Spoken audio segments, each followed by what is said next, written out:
دانشگاه علوم تحریرات. در حال حاضر 2 سال هستش که توی زمینه هوش مصنوعی فعالیت میکنم، ماشین لرنینگ، دیپ لرنینگ و اکتیو لرنینگ. تیم تنسورفلیا به بنده لطف داشتن و این اجازه رو دادن و این افتخار دادن که در خدمت شما باشم و بخشی از این کتاب رو به شما ارائه بدم. خب شروع بکنیم. تایم هم محدود هستش تا حدی. خب بسم الله. فصل 2 به صورت کلی واسه گذاشتن end to end machine learning project. مباحثی که تو این فصل بررسی میشه کلا منابع دیتاهای واقعی و کار با اون دیتاها هستش.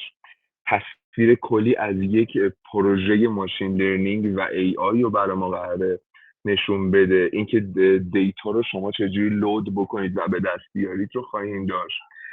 مصورسازی و کار با خود دیتا رو خواهیم داشت. اینکه شما خب باید یه سری اطلاعات ازش به دست بیارید. آماده سازی و پری پروسس کردن دیتا رو ما داریم داخل این فصل.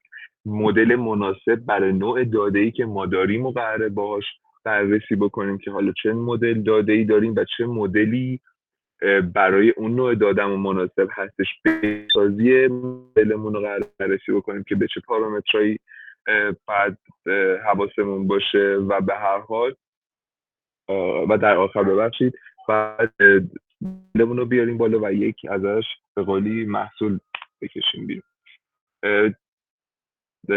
4 تا موضوع اصلی که خب من قراره براتون ارائه بکنم. یکی منابع اصلی دیتا هستش، تصویر کلی، کار با دیتا و ریاضیات مربوط به خود حالا مبحثی که مربوط به بنده هستش.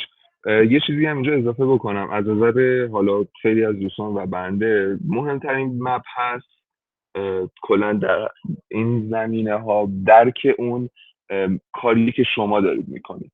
یعنی تفاوت اصلی یک شخصی که خیلی مهارت داره و خیلی حرفه‌ای کار انجام میده این که درک خیلی کاملی از اون دیتا داره و میدونه که داره در واقع چه کدی رو میزنه و مثلا مدلی که داره ران میکنه داره چه چیزی رو نشون میده و قراره چه فرایندی رو طی بکنه.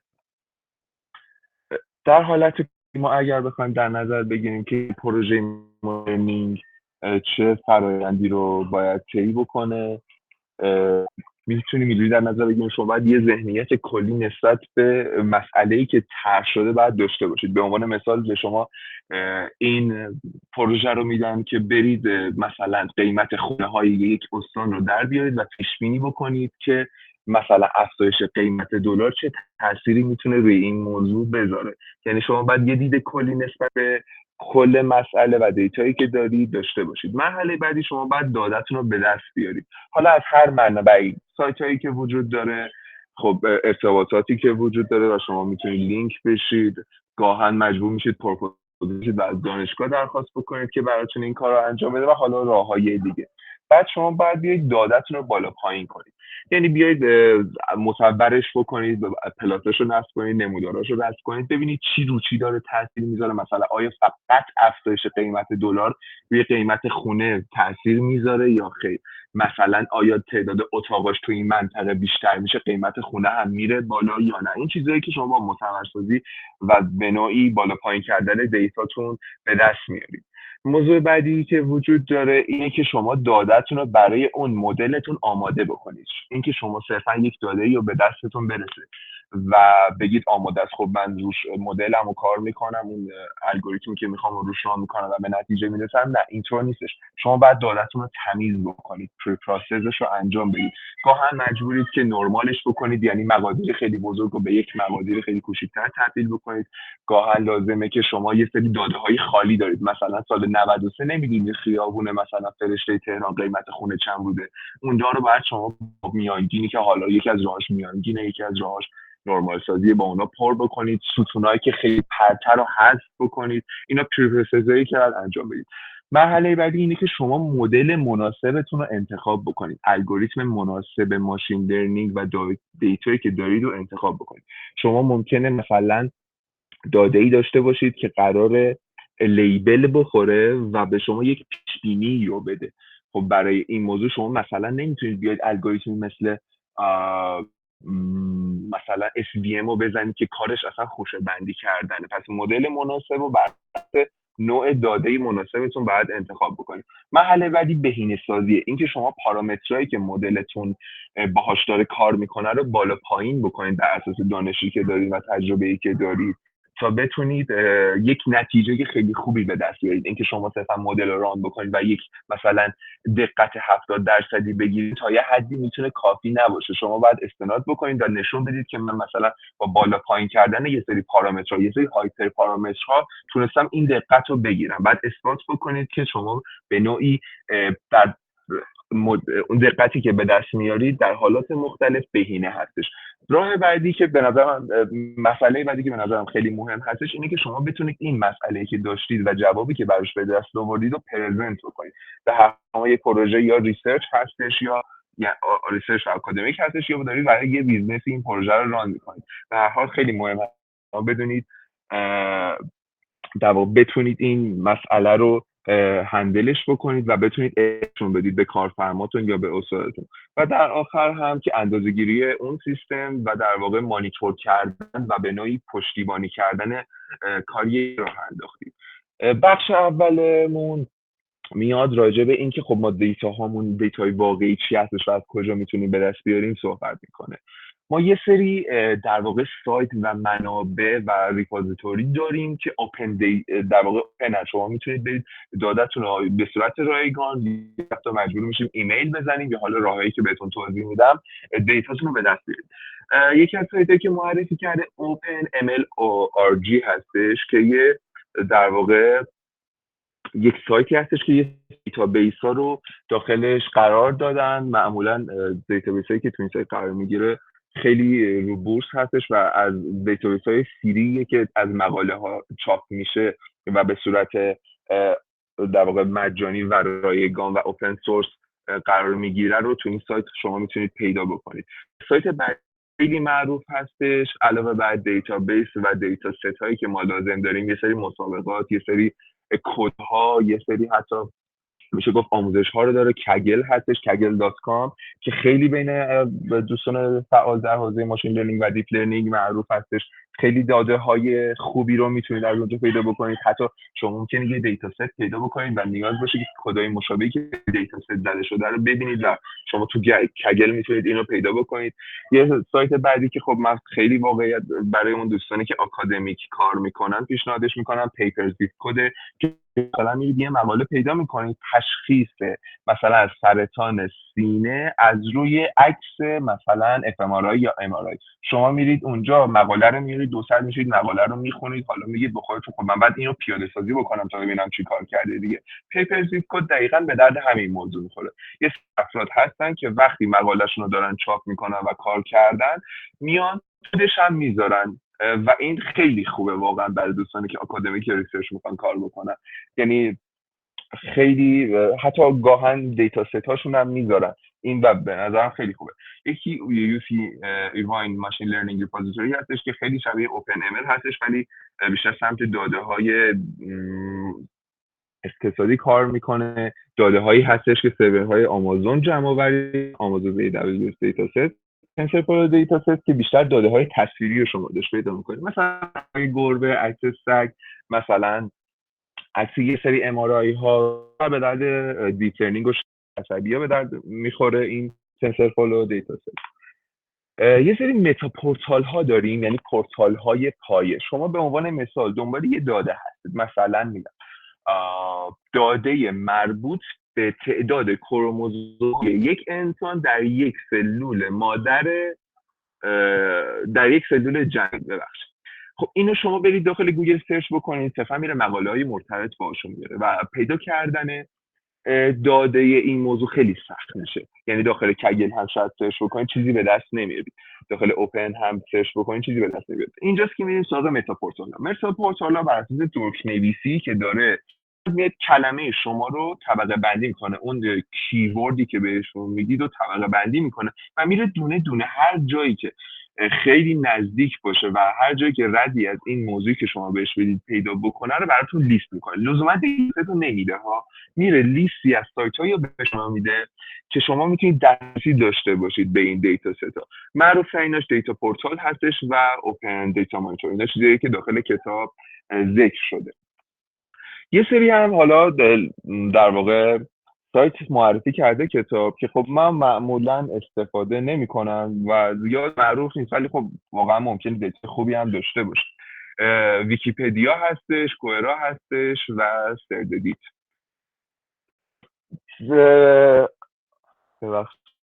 نتم خب دیتا ستی که خود کتاب بررسی میکنه تو این فصل، دیتا ست مربوط قیمت خونه و ارزش اون و محبوبیت اون کالیفرنیا هستش که خب حالا جلوتر خواهید دید که چه مدلی روش راه میشه بر اساس مسئله‌ای که طرح میکنید و کار باهاش رو کاملا یاد میگیرید.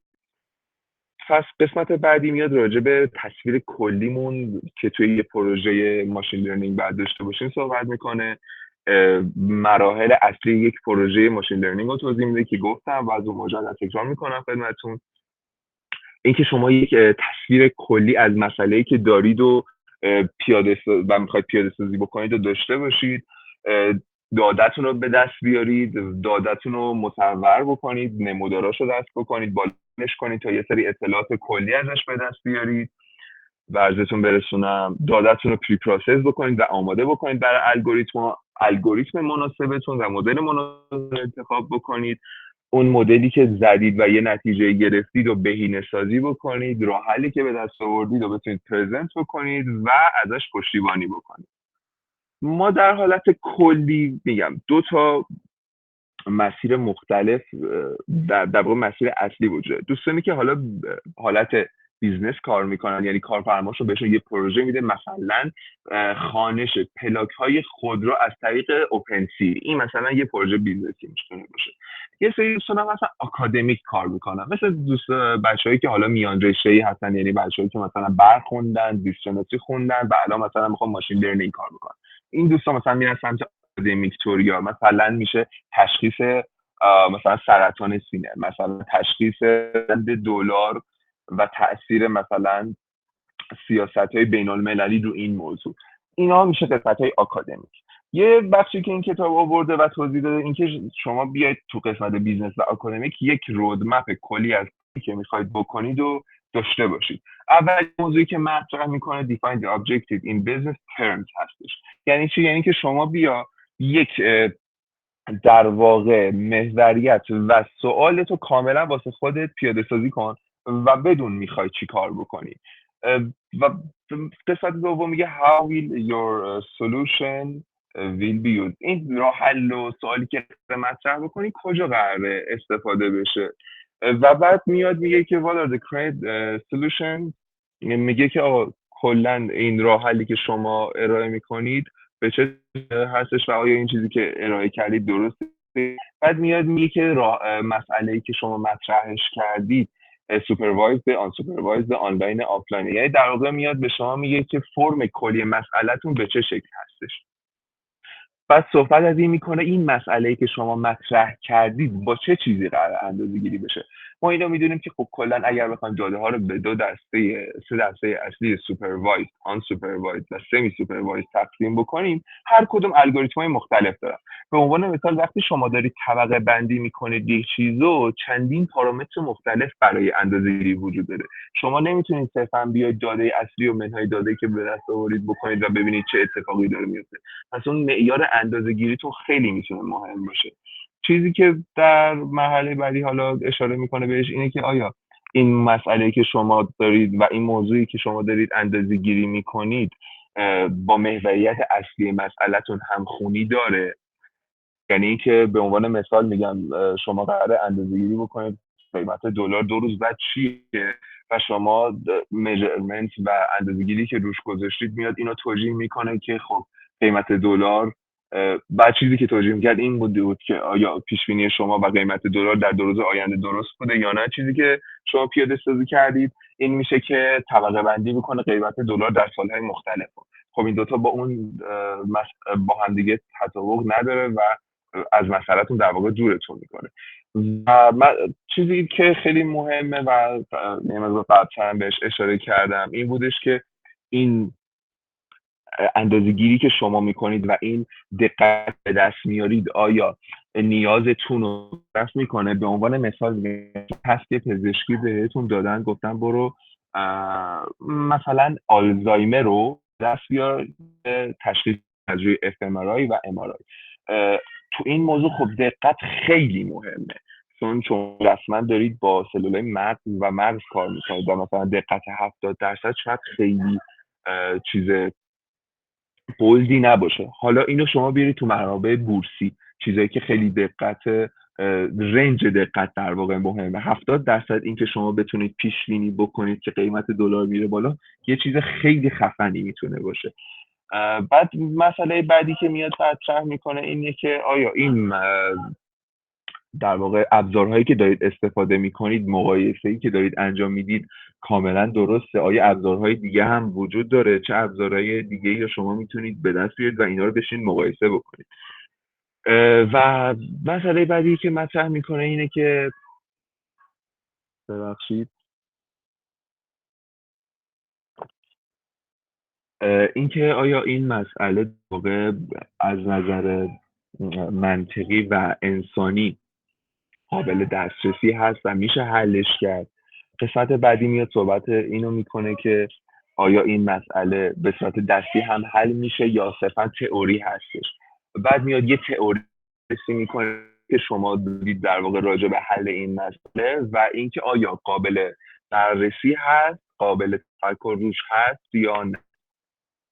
این هم در واقع داره میاد ذهنیت بیزنسش و بیزنس توریش و تجارت توریش رو بررسی میکنه که یک پروژه باید به چه شکل باشه، سودمندیش باید به چه شکلی باشه، نحوه سرمایه گذاری، سیگنالایی که داری، نوع دسترسی داده‌ای که شما دارید، تمام این موضوعات رو میاد بررسی میکنه. قسمت بعدی راجع به پایپلاین یک ماشین لرنینگ صحبت میکنه. ما در حالت کلی دو دسته نحوه به دست آوردن دیتا به دو دسته تقسیم میشه: آفلاین دیتا ها و آنلاین دیتا ها. آنلاین دیتا ها میره سمت اکتیو لرنینگ، یعنی در لحظه داده میاد ماشین بعد تحلیل بکنه، ریکورد بکنه، خودش رو بهبود ببخشه. آفلاین دیتا ها در واقع LTP ها هستن، سطح دوم دیتا ها هستن، چیزایی که ما بیشتر باشون سر کار داریم. دادتون تو سیستمتون ذخیره است یا یه جایی شما مثلا ست کردید و قرار رو به صورت دستی لود بکنید، میاریم این داده رو و سطح کاربر دوم حساب میشه، داده‌ای که از خیلی قبل استخراج شده و شما به عنوان یک کاربر دارید ازش استفاده میکنید. به این شکل هستش که شما وقتی داده لود میکنید بعد یه سری روش آنالیز انجام بدید، یه سری اطلاعات به دست بیارید، ویژوالایزش بکنید که بتونید پرزنتش بکنید و میاد یه سری شما روش یه سری دستکاری‌ها رو انجام بدید، دیتا پریپریشنش رو انجام بدید، پریپروسسش رو انجام بدید، مدل رو روش ترین بکنید، ایوالویشنش رو انجام بدید و ولیدیشنش رو اندازه‌گیری بکنید. یعنی اینکه شما بیاید مقداردهی بکنید و ببینید آیا این پارامترهایی که شما تعیین کردید درست میتونه نتیجه دلخواهتون رو به دست بیاره یا نه. بعد از اینکه انجام بدید شما در واقع الان یه مدل ترین شده دارید، یه الگوریتمی دارید که پیاده سازی شده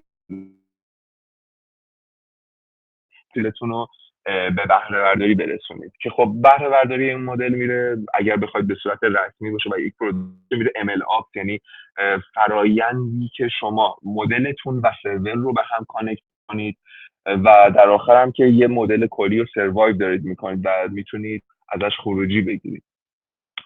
یه مسئله هستش، بذارید از شما سوال بپرسم که مقدارم اینتراکشن با بچه‌هایی که حاضر هستن داشته باشیم. به نظرتون ما در حالت کلی داده هامون رو به چند دسته میتونیم تقسیم بکنیم؟ ممنون میشم جواب بدید. در حالت کلی، یه مقدار بالاتر هم اشاره کردم. آقای محمد حسین شمسی پور اگر اشتباه نکنم. دستشون رو برده بالا. بفرمایید. سلام، شب بخیر. صدای من میاد؟ متشکرم از شما. کاملا با فوق‌العاده است توضیحات شما جناب دلخوان. متشکرم از شما. من حس میکنم ما دو تا دسته دیتا بیشتر ایمپلیسیت و اکسپلیسیت. دیتای ایمپلیسیت دیتایی هستن که مثلا ما یعنی هیچ ساختار خاصی ندارن، به قول معروفشون میگن unstructured. مثلا بله. یه سری دیتایی هستن مثل دیتاهای عکس، ویدیو، تصویر، متن. به اینا مثلا میشه گفت دیتاهای بدون ساختار. یه سری دیتاهای دیگه بله. داریم اکسپلیسیت ها هستن. دیتای اکسپلیسیت ساختار یافتن مثل تیبل های CSV، رپورت های اصخایی کنم صدای من رفت یا صدای من هست؟ چون یکی به نه، اینترنت صداتون هست تماس میگیره. کاملا واضحه. بفرمایید.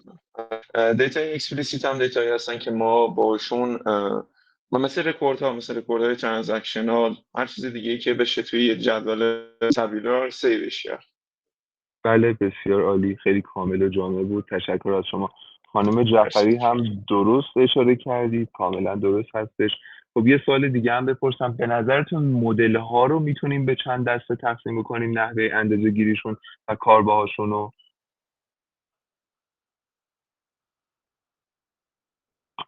دوستان حاضر نظری دارید؟ اینکه شما یک مدل ماشین لرنینگ دارید و به چند دسته میتونید تقسیم کنید نحوه کارباهاش و دیزاین اون مدل رو. خب مثل که خب کسی خب بذارید اینو خودم بگم.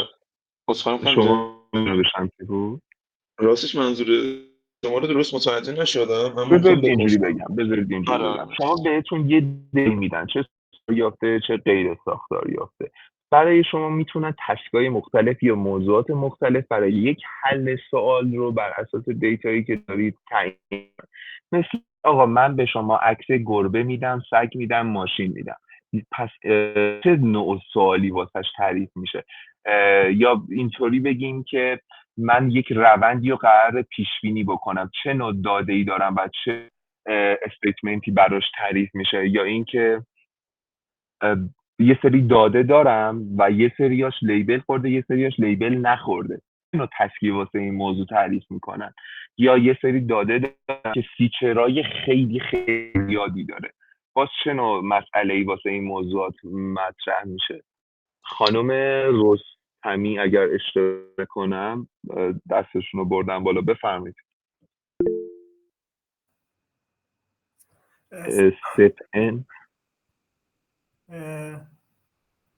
ببخشید آقای رستمی، من معذرت میخوام. من فکر کنم بله. از سوالتون برداشت کردم که جواب سوالتون اینجوری میتونم بدم که بستگی به تسکمون و نوع سوالمون ما میتونیم که 3 نوع دسته‌بندی کلاسیفیکیشن، کلاسترینگ و یا ریگرشن رو توی این موضوع ببینیم.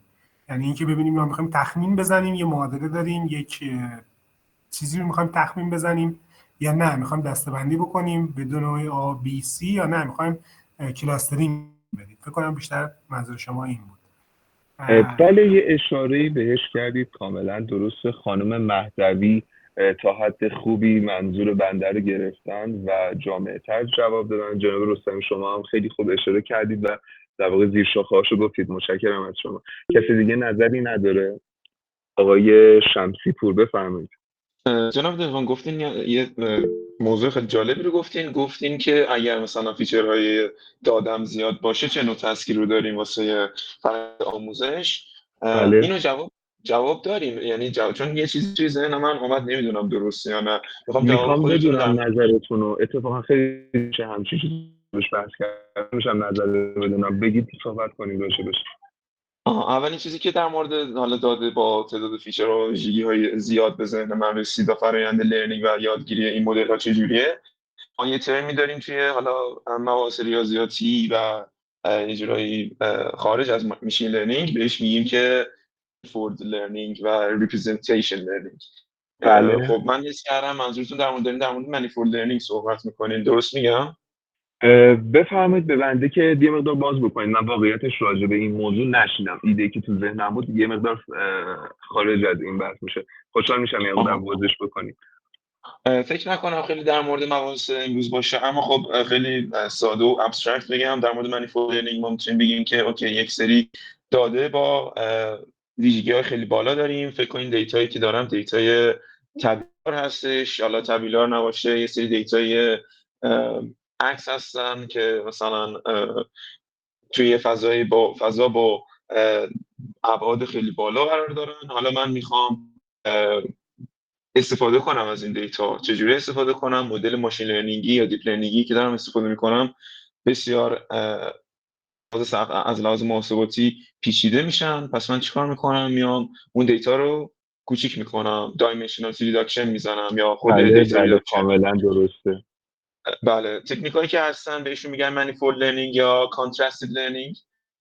حالا کانترستیو لرنینگ قسمتی از مانیفولد لرنینگ و ریپرزنتیشن لرنینگ هستش. مانیفولد لرنینگ بهش میگن که جایی که من اسمش روشنه مانی فولد، حالا توی حالات خیلی عامیانه میشه مانیفولد لرنینگ، یعنی من یک سری فولد زیاد، یک سری دایمنشن زیاد دارم، میخوام اینا رو کوچیک کنم. اپروچ‌های مثل اپروچ‌های PCA هستن، تیسنی هستن که دایمنشنال ریداکشن انجام میدن و در نهایت دیتا که ریدیوس شده از لحاظ ابعادی وارد مدل‌های ماشین لرنینگ و دیپ لرنینگ میشه. بخشید خیلی زیاد صحبت کردم. بسیار عالی بود، متشکرم از مرسی از شما. خیلی عالی بود، ممنون.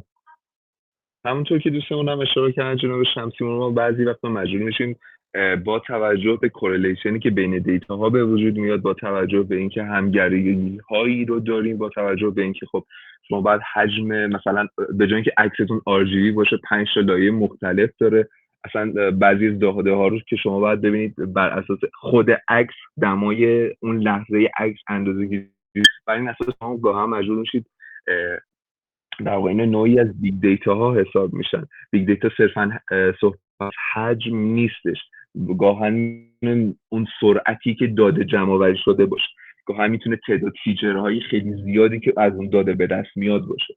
همونطور که ایشون اشاره کردن ما میایم با یه سری روش ها اینا رو در واقع تقسیم میکنیم. نوعی حالا کلمه تقسیم شاید خیلی درست نباشه، ولی میایم که حجمشون رو به نوعی کمتر میکنیم و با بخشیش شروع به کار میکنیم به طوری که دادمون زیاد افت نکنه. البته افت هم نمیکنه، ولی خب بستگی داره دارید از چه مدلی استفاده میکنید. خانم سپن، من دقیقتون رو نمیدونم، سوال دارید بفرمایید. نکمه هستم. میخواستم بله. دسته‌بندی کلی انجام بدم. حالا همه عزیزان فرمودن، من میخواستم بگم که اگه دو تا دسته‌بندی کلی در نظر بگیریم، یکیش خب سوپروایزد لرنینگ هستش که شامل رگرشن و کلاسیفیکیشن میشه که حالا تو رگرشن ما یک بازه وسیع از اعداد رو در واقع پردیکت کنیم، ولی تو کلاسیفیکیشن خب میدونیم که کاتگوری رو دنبالش هستیم. تو دسته دوم سوپروایز هستن، اون خودش هم باز شامل 3 دسته کلی میشه که کلاسترینگ هستش، آنومالی دیتکشن و دیمنشنال ریداکشن که فرمودن دوستمون. بله بسیار عالی، خیلی ممنون از شما، کاملا درست بود و خیلی جامع و کامل توضیح دادید. همونطور که دوستانم اشاره کردن، البته با یه سری تغییرات که من فکر کنم نیازه بدم، ما میتونیم مسائلمون رو به 3 دسته سوپروایزد، آن سوپروایزد و سمی سوپروایزد تقسیم بکنیم. سوپروایزد ها همونطور که گفتن رگرشن ها و کلاسیفیکیشن ها هستن و تعریف درستی که میتونیم ازش داشته باشیم این هستش که ما یه سری داده داریم و میتونیم بهشون لیبل بدیم. به عنوان مثال به شما یه سری داده میاد میدن که قرار سرطان حالا معروفه، اینو مثال میزنم چون شما ممکنه برید سرچ بکنید، خیلی این مثال ممکنه ببینید و نمونه کدایی که حتی داخل نت هم وجود داره خیلی روی این موضوع مانور داده شده. مسئله برست کانسر هستش که خب شما یه سری اطلاعات بهتون میدن و شما خودتون میتونید لیبل بزنید که آیا این خوشخیم هستش یا بدخیم. چرا میگم خودتون میتونید لیبل بزنید؟ چون ممکنه به شما یه ستون تارگتی رو بده و نیاز باشه شما اون رو اینکد بکنید. اینجا انگار به عنوان دستی داریم ما لیبل میدیم به مسئله‌مون. در واقع دنبال اینی هستیم که طبقه بندی بکنیم یا جهت بدیم و گاهن هم ممکنه به ما اصلا اون لیبل رو یا تارگت رو بده. به این شکل هستش که به داده میتونیم اسم بچسبونیم، میتونیم بگیم شما باش، شما بدخیم باش، شما باش، شما سگ باش، شما دلار میره بالا، شما دلار میاد پایین. به اینا میتونیم بگیم سوپروایزد لرنینگ. زیرشاخه‌های اصلیش میتونیم رگرشن و اپلیکیشن اشاره بکنیم. آن سوپروایزد کار داریم که خب معروف ترینش کلاسترینگ هستش. ما دنبال توی آن سوپروایزد و مخصوصا کلاسترینگ دنبال پیدا کردن روند هستیم، ببخشید دنبال پیدا کردن ارتباط بین داده ها هستیم، دنبال اینیم که خوشه بندیشون کنیم، هر کدومون بتونیم به یک گروه تبدیل بکنیم. اتفاقی که خیلی ممکنه بیفته اینه که شما یک الگوریتم کلاسترینگ رو انجام بدید تا خوشه بندی بکنید، داده های غیر لیبل، در واقع داده هایی که لیبل ندارن بیاید خوشه بندی بکنید، جدا از هم بکنید، معیارهای مشترکشون رو بذارید کنار از هم و بعداً بیاید بهشون لیبل بدید، بتونید روش الگوریتم‌های سوپروایز رو انجام بدید. و سمی سوپروایز ها رو داریم که خب اخیراً خیلی مطرح شده، خیلی تو داده ها و مسائلی می‌بینیم که مربوط به شبکه اجتماعی هستش، چرا که شما تو شبکه اجتماعی خب خیلی تعداد فالوور مثلا مطرح میتونه باشه، یا اینکه چه ترند هستش خیلی میتونه مطرح باشه. سمی سوپروایز به چه معنی هستش؟ اینکه یک بخشی از داده ها لیبل داره و یک بخشیش لیبل نداره و وقتی لیبل نداره دو تا دسته به وجود میاد. این که شما بر اساس داده های لیبل دارتون میتونید به اونا که لیبل ندارن لیبل بدید یا نمیتونید، که خب الگوریتم خیلی خاص خودشو داره. اصلا اساس ایجاد ترانسفورمر ها توی شبکه عصبی همین سمی سوپروایزد ها بودن و خب خیلی به نظرم جالبه. و در حالت کلی ما خب من یه لحظه اینو پرزنتش کنم که باز اینجا هم سوال ازتون میپرسم. جناب شمسی پور بفرمایید. آیا اجازه هست ادامه بدیم همین مبحث جالبی که داریم کنیم رو یا میفرمایید؟ آره که در مورد لرنینگ رو یا میخوایم بذارید من یه لحظه چک کنم چند تا اسلاید مونده. خب بخش ریاضی مونده واقعیتش. بذارید ببینم ما چقدر تایم داریم خانم. من فامیلیو خیلی یادم میره، ببخشید. ساریخانی هستم. خانم ساریخانی ببخشید، جسارتا چقدر تایم داریم ما؟ تا 10 حدوداً باید جمع کنیم دیگه. جناب شمسی پور، خانم ساریخانی جسارتا ارائه شما حدوداً چقدر زمان میبره؟ در 20 دقیقه نیم ساعت. پس بیاید یه کاری بکنید. من یه بخشی از ریاضی رو میگم چون باید نمیتونیم برسیم کامل باز بکنیم و حرف از جبر خطی و ماتریس و این مسائل داشته باشیم. پیش بریم. اگر خانم ساریخانی تایمشون اوکی بود و رسیدیم انجام دادیم که من بعدش حالا هستم میتونیم سوال بکنیم و با کنکاش بکنیم مسائل رو. اگر نه هم داخل گروهی که زحمت کشیدن ایجاد کردن و چپترهایی که وجود داره و تاپیکایی که وجود داره میتونیم صحبت بکنیم. خیلی خوشحال میشم اگر این اتفاق بیفته و وسایلش هم خدا رو شکر برنامه هستش. من ادامه ماجرا رو میرم. خب پرزنتش بکنم.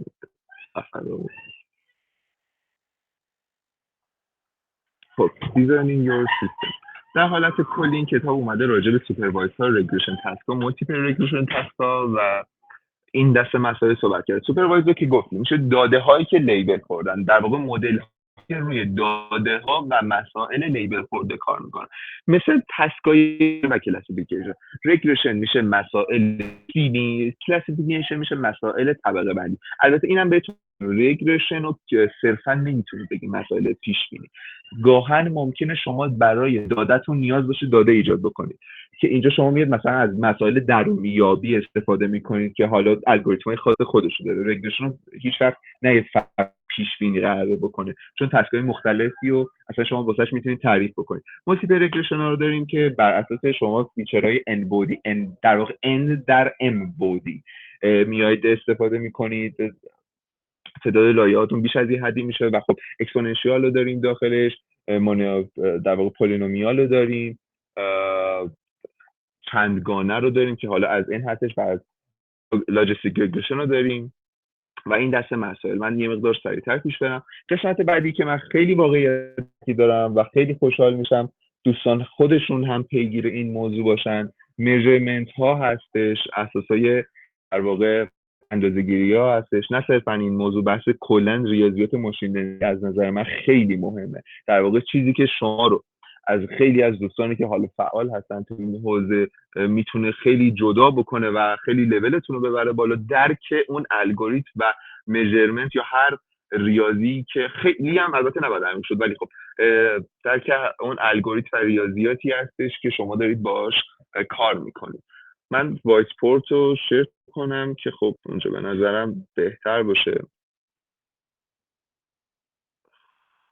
ریاضی رو باید نوشت در واقع.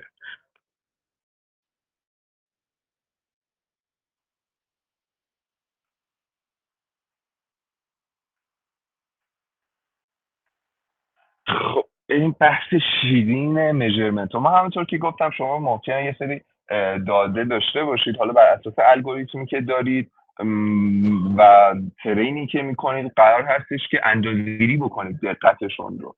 خب ما میتونیم بیایم بگیم که آقا مثلا برای یه مسئله رگرسیون شما قرار هستش که مثلا دو تا چیز مختلف که یکیش درسته و یک چیزی که لیبل خورده رو به دست بیارید. تو این خب ما تو مسائل رگرسیون چیزی که خیلی استفاده میشه در واقع و میجرمنتی که اون معیار اندازه‌ای که داریم میتونیم MAE رو بریم. من اینجا می‌نویسم که حالا بعداً هم خواستید خودتون سرچ کنید. MAE داریم، MSE رو داریم، RMSE رو داریم. تو مسائل کلاسیفیکیشن یا طبقه بندی مهمترین چیزی که داریم کانفیوژن ماتریکس ها هستش که خب بقیه مسائل مثل آرتو اسکور، مثل اکیورسی، مثل پرسیژن همشون میاد اساس همین کانفیوژن ماتریکس ها اندازه گیری میشه. تو مسائل کلاسترینگ معیار در واقع اندازه گیری دقت میتونیم اسمش چی بود، دیویز رو اشاره کنیم اگر اسمش رو اشتباه نگفته بودم. میتونیم به دانز این اشاره بکنیم، در واقع میتونیم به چالوسکی اشاره بکنیم. اینا معیارهای اندازه‌گیری هستن توی مسائل رگرسیون. تو مسائل شبکه اصلی در واقع زیر مجموعی از سوپروایزد ها هستش و سمی سوپروایزد ها میتونیم خب به آرتو اسکور اشاره بکنیم. بذارید من براتون بنویسم. به آرتو اسکور میتونیم اشاره بکنیم، به خود اکیورسی میتونیم اشاره بکنیم، به کانفیوژن ماتریکس میتونیم اشاره کنیم، به فوروارد بکوارد، ببخشید بد نوشتم، DNF.M، به فوروارد و بکوارد پروگرشن یا پیشرو و عقب رو میتونیم اشاره کنیم، به گرادیان ها میتونیم اشاره بکنیم. اینا معیارهای اندازه‌گیری و بهینه‌سازی داخل مدل‌های مختلف هستش. در حالت کلی همونطور که بهتون گفتم ما اگر یک دیتا ستی رو داشته باشیم به این شکل، اینا یه سری فیچر اگر باشن، مثلا فیچر شماره 1، فیچر شماره 2، فیچر شماره 3، فیچر شماره 4 تا M و اینجا هم همینطور بیاد پایین مثلا تا N، به شما یک ماتریس N در N یا حالا اگر ترا نهاده‌اش هم بخواید در نظر بگیرید M در N خواهد داد. ما در کلا میایم تو مسائل یه سری داده رو برای آزمونمون انتخاب میکنیم، یعنی ترین میگیریم، یه سری قسمت رو تست میگیریم، برای یه سری برای آموزش، یه سری برای تست، یه چیزی هم داریم به اسم ولیدیشن. بذارید من اینو با یه مثال توضیح بدم که کامل متوجه بشید. فرض کن یه معلم میاد به شما یه مبحثی رو درس میده. اون مبحثی که داره درس میده و شما دارید یاد میگیرید قسمت ترین میشه. به شما میاد یه سری تکالیف میده. تکالیف میگه برید خونه انجام بدید و جواباش هم مثلا 2 روز دیگه براتون میذارن و چک بکنید. اونا میشن ولیدیشن ها. تست رو داریم که داده یه تست اون امتحانیه که معلم از اون چیزی که درس داده میاد میگیره. چی شد؟ اون چیزیه که معلم به شما یاد میده، تکلیفی که بهتون میده انجام بدید ولیدیشن هستش و شما میتونید جوابتون رو چک بکنید و کنکاش بکنید. و تست اون آزمونیه که شما میگیرید و مینویسید و معلم که در واقع اینجا واسه ما مثلا میتونه دیتا باشه، مثلا میتونه اون کاربری که استفاده میکنه باشه، میتونه سیستم باشه که قرار جواب رو چک بکنه رو تست میگیم. ما وقتی دادمون رو داریم اینجوری جدا میکنیم به دو قسمت اصلی تقسیم میکنیم. ایکس ها که در واقع میتونیم بگیم فیچرامون هستن، خط ببخشید فیچرامون هستن و وای ها که در واقع جوابیه که ما از اون دادمون انتظار داریم داشته باشیم. این بیشتر تو مسائل در واقع سوپروایز مطرح هستش. این موضوع وای ها رو داریم که در واقع همون جوابامون هستش و اون چیزیه که شما قراره باش پریدیکت بکنید و جوابتون رو مورد بررسی قرار بدید. مثل جواب همون آزمون هست، مثل جواب اون تکلیف هست، مثل اون سوالیه که شما هنگام یادگیری از معلم میپرسید. وقتی شما ایکستون و وایتون رو جدا میکنید، یعنی داده جواب و فیچراتون از هم جدا میکنید، اینا خودشون دوباره 3 دسته میشن: ترین و ولیدیشن و تست. این هم همینطور. چیزی که ما اندازه گیری میکنیم ولیدیشن و تست هستش، چون با ترین آموزی، با ولیدیشن قرار مدلمون رو در واقع تست بکنیم که آیا یاد گرفته، خوب اوورفیت شده، این مسائل رو در نظر بگیریم و تست رو خواهیم داشت که اکیرسی آشو قرار داشته باشیم. من پاکیز کنم. همونطور که گفتم توی سوپروایزد ها، حالا رگرشن مسائلی که خیلی مطرحه، یعنی میجرمنت هایی که خیلی مطرحه، MS هستش، RMSE هستش و MAE هستش. حالا من دقیقاً با چیزی که کتاب نوشته پیش نمیرم، واقعیتش فرمول خیلی ساده تر شده نمیشه گفت، فرمولی که یه مقدار درکش همونه ها، ولی یه مقدار نوشتارش راحت تره، حفظش راحت تر رو براتون می نویسم. MSE رو ما میتونیم چی تعریف بکنیم؟ mean squared error. در واقع یعنی چی؟ میانگین خطای مربع شده، اگر اشتباه معنی نکنم، که میتونیم بنویسیم یک n که حالا میانگینش میشه مجموع یا سیگمای وایی که پیش بینی شده، وای آی، منهای وایی که در واقع وای هت یا وایی که درست هستش. اینو بکشم میتر. خب وایی که درست به توان دو. این یکی از این فرمول MSE هستش. RMSE رو داریم که در واقع همون MSE هستش ولی یه جذری ازش میگیره، میشه یک انوب زیگما. فکر کنم یک انوم، یه لحظه من فکر میکنم، نه همین یک انوم زیگما همون وای، البته این خط کسی نداریم، وای آی منهای وای هت به توان 2 هستش که گفتم همون MSE هستش که ازش یک جذر گرفته میشه. روت مین اسکوئر دیویشن داریم و البته دیویشن وقتی استفاده میشه، یعنی اون دی وقتی میشه که شما دارید مسائل در واقع اکچوالتون رو حل میکنید، مسائلی که چطور بگم مربوط به مسائل تایم سیریز هستید، اون دیویشن خیلی خودشون رو نشون میده.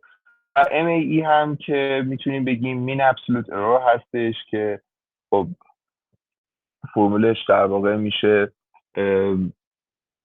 اونطور که از اون پیداست، نوشتمش، حالا خطم خیلی بده دیگه، امیدوارم اگر قرار مجدد نگاه بکنید یا حالا نوتی چیزی برمی‌دارید کامل متوجه بشید.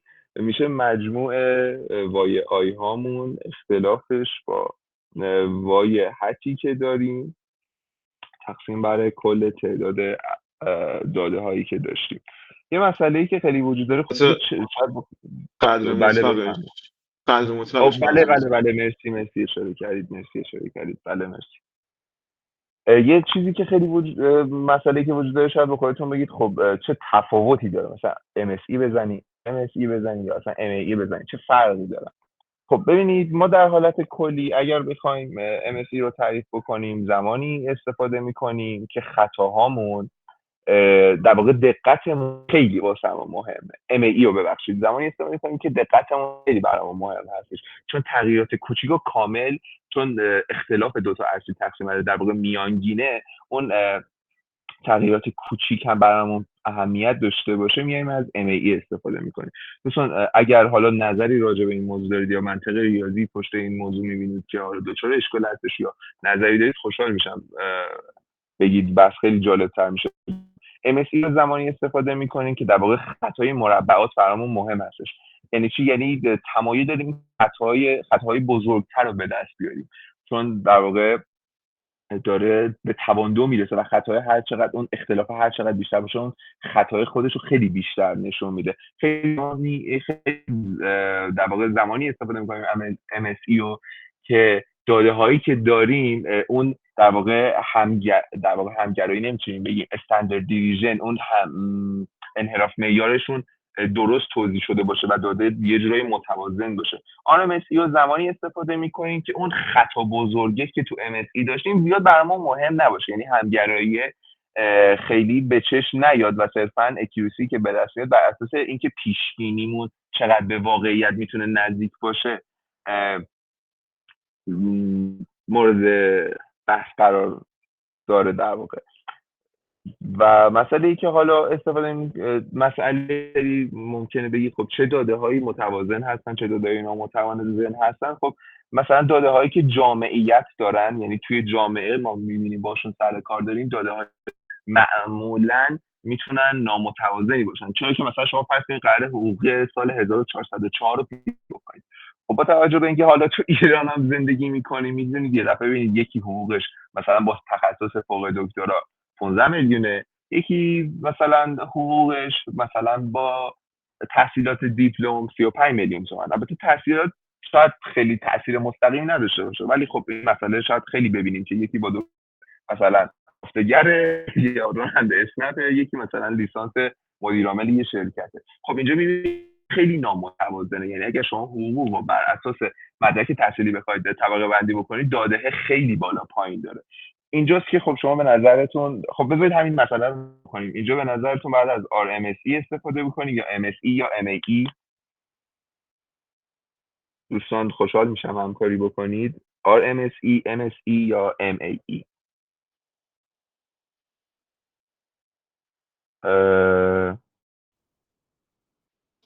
جناب دهقان، من عمیقا متوجه مسئله نشدم. میخوام کدوم MSE، RMSE، MAE یا خود مسئله تعریف کردم؟ بله، مسئله که تعریف کردین میجرمنت ها اوکی هم. خب ببینید الان فرض بکنید که شما قرار یه تسکی بهتون دادن که حقوق 1404 رو بر اساس مدرک تحصیلی و یه سری دیگه پیش بینی بکنید، رگرسیون قراره روش بزنید. اوکی تا اینجا؟ با توجه به اینکه خب این از نظر جامعه نگاه بکنی، ممکنه شما یه دکترایی و یه دانشجوی دکترایی رو پیدا بکنید که حقوقش ماهی 8 میلیون تومنه، یعنی به شما وایی که داده دکترا شماره 1 دکترا 8 میلیون تومن. یکی رو ممکنه ببینید لیسانس هستش و حقوقش مثلا 15 میلیون تومنه. شما باید فیچرهای این موضوع رو هم در نظر بگیرید، خارج از توضیح داده‌ای که توضیح شده در واقع چارک هاشون رو بعد مورد بررسی قرار بدید. درسته؟ بله اینکه درسته. مورد چه جوری بوده، میانگین چه مقدار هستش، این مسائل میتونه تاثیر بذاره. در واقع استاندارد سازی که انجام میدید و کاملا در بر میگیره. به نظرتون اینجا از MSE بعد استفاده بشه برای گرفتن دقت مدل RMSE یا MAE؟ اینم اشاره بکنم که MSE برای چی بود؟ دوستان اگر گوش کردید خوشحال بگید یه مقدار انرژی بدید. گفتیم MSE برای زمانی که ما اون خطای بزرگا مهمه، خطا کوچیکا رو میتونیم یه مقدار حجم خطایی که میشه بولد باشه برامون. درسته؟ دقیقاً این MSE بود چیزی که من الان یاد گرفتم.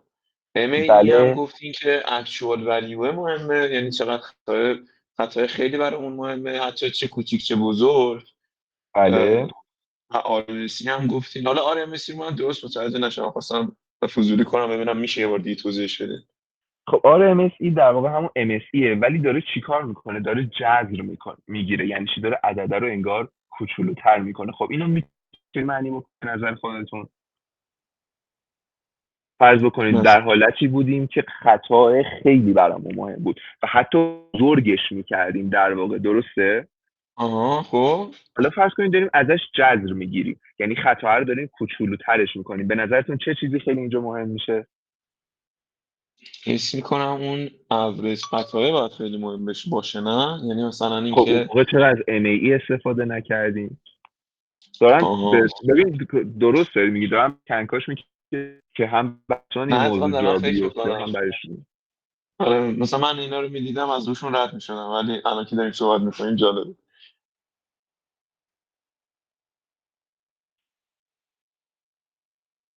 در واقع زمانی رو میخوایم که ببینیم چقدر این دیتایی که داریم، من حالا اینو هم واقعا برید راجبش تحقیق بکنید، واقعا خیلی شیرین تر میشه یادگیریش. حالا برای هر کسی میتونه متفاوت باشه، ولی خب برای من واقعا این موضوع خیلی شیرین تر میشه.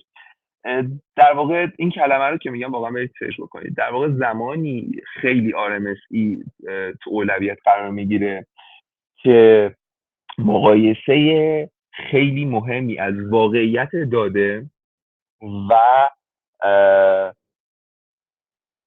واقعیت داده خطایی که پیش بینی شده و به دست آورده برامون مهم میشه. در واقع داده هایی که همگراییشون به شدت هست، یعنی حالا اگر از نظر شبکه عصبی بخوایم بررسیش بکنیم، اینم اضافه بکنم، حالا دوستانی که علاقه‌مندن میشن پیگیر بشن. در واقع زمانی که میبره تا شبکه‌مون با فانکشن اصلیمون همگرا بشه خیلی مهمه.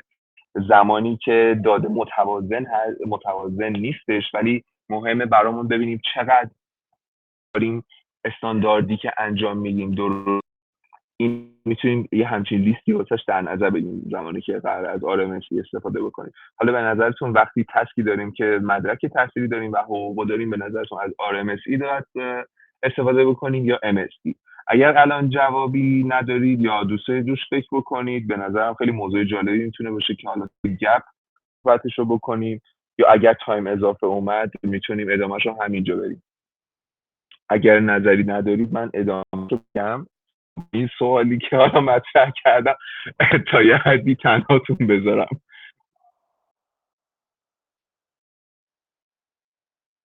خب مثل که سوالی نیستش. جناب سلیمی RMSE گفته بودید. جناب رستمی بفرمایید. جسارتا صدای من هست؟ اوکی، مشکل نداره. بله. جسارتا من یه چیزی هم توی مقالات رو تو این دوره میبینم، یه چیزی هم هست به نام adjust R اسکوئر، یه چیزی اینجوری من میبینم. اون چی هست؟ مجدد به هم میفرمایید؟ adjusted R2، یعنی R2 رو R2 اسکوئر رو به عنوان یه چیز میکنم. مثلا تو مطلب من خیلی وقت میبینم توی مثلا توی کرو فیتینگ و اینا بله. این مین ابسولوت ارور رو میده، روت مین اسکوئر ارور رو میده. یه چیز دیگه هم داره به نام adjusted R2 ارور فکر کنم، یعنی یک بله. adjust.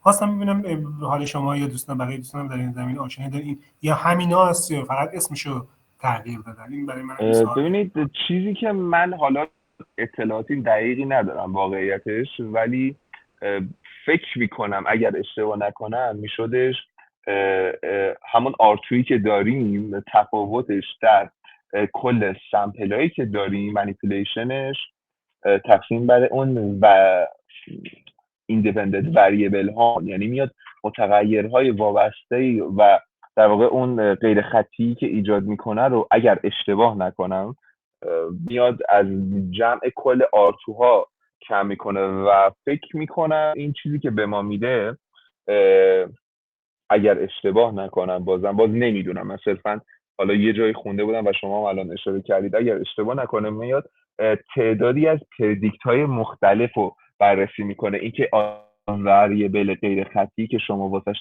تعریف میکنید، چون میاد هر سمپل رو با وریبل ایندیپندنتش جدا حساب میکنه. اگر بازم اشتباه نکرده باشم میتونه پردیکت های مختلف رو از R2 به ما بده. حالا باز من میگم اطلاعات زیادی راجع به این موضوع ندارم، صرفا توی یه مقاله دیده بودم که خب اخیراً هم خیلی درگیرش نه واقعیتش برای پارسال هستش. ولی اونجا دیده بودم adjusted R2. باز اگر دوستان پروژه‌ای دیدن، مقاله‌ای دیدن، پیاده سازی دیدن، ممنون میشم اشاره بکنم بهش. دستتون در نکنه. مرسی. خواهش میکنم. باز من سرچ میکنم براتون جناب رستمی مقاله‌های مشترک و حالا کاربردش، منابعی که وجود داره رو حتما قرار میدم. لطف میکنید. تشکر. خواهش میکنم. وظیفه است. خب فرمولاشو که گفتم بهتون، نوعی از کاربردها توضیح دادم. همگراییشون هم که فکر میکنم اشاره کردم به همگراییش اگر اشتباه نکنم، اینکه خب RMSE و MAE در واقع میاد، نه اینو نگفتم، حواسم نبود، ببخشید. RMSE و MAE حالا کتاب که گفته در واقع میاد اندازه‌گیری میکنه فاصله بین دو بردار رو، یعنی میاد وکتور به وکتور کردانی چی بود کلمه‌اش یادم میگفتیم اندازه یک مجموعه کردانیتی، نه چی بود، کاردینال، آفرین کاردینالیتی روی بین هر دو بردار و اندازه بردار رو میگیره و هم MAE هم RMSE دقیقا بر همین اساس هستش و در کلی خب RMSE روی خیلی رو مسائل اقلیدوسی تعریف میشه، یعنی هنجارها و میشه گفت تسکایی که وکتورایز شدن رو خیلی شما میتونید توش ببینید. فکر کنم یه مثال هم کتاب داره، من اونو باز بکنم بنویسم. جناب دقان اگه دارین شیر میکنین موقع دارین بورد رو نگاه میکنین. آره تو بورد قراره بنویسمش. اوکی. ببینید اومده گفته ما یه ایکس، خب من یه لحظه اینو هایت، خب ببینید گفته ما یه ایکسی رو داریم، این ایکس یکمونه، ایکس یک یه سری پارامترها رو داره، مثلا 1 2 3 و ایکس یک رو در واقع میاد میگه فیچر شماره ای، یعنی تو دیتا فریم اگر در نظر بگیرید سطح شماره یک رو ایکس یک بگیرید، ایکس دو و همینطور میاد. این ایکس یکمونه و همینطور پایینتر تا ایکس دو. ایکس یک لیبلی اینجا خواهد داشت وای یک که جواب وای ها اگر اینجا باشن، وای یک جواب پارامترهای ایکس یک، ایکس دو میشه وای دو و همینطور میاد پایین و میاد چیزی که تعریف میکنیم یه ایکس هستش، یک مجموعه از کل ایکس هامون، در واقع البته تر و نهادشون. کسی میدونه چرا تر و نهادشون رو در نظر میگیریم؟